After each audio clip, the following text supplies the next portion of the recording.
हे यंत्र मी 2 वर्षापूर्वी घेतलेलं आहे आणि ह्याचा कुठलाही प्रॉब्लेम नाही. कोळपण्यासाठी, सरी काढण्यासाठी, उसाला एक साईडला माती लावण्यासाठी अति उत्तम आहे. 2-2, 3-3 महिने इंजन बंद ठेवलं मी, त्याच्यानंतर डायरेक्ट चालू झालं. इंजनचाही आतापर्यंत मला काही प्रॉब्लेम आलेला नाही.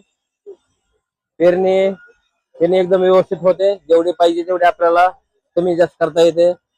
आणि ऊसामध्ये किंवा इतर पिकाला खत सोडण्यासाठी हे यंत्र मी वापरलेलं आहे. यंत्राची आतापर्यंत मला काही अडचण आलेली नाही आणि शेतकऱ्यासाठी हे खूप चांगलं वरदान आहे. मी कंपनीचे आभार मानतो की त्यांनी हे यंत्र शेतकऱ्यासाठी खूप बहुमूल्य तयार केलेलं आहे. शेतीसाठी आता बैल शेतकऱ्याकडे उपलब्ध आहेत आणि त्याच्यामुळे हे आंतर मशागतीसाठी खूप उत्तम आहे. धन्यवाद.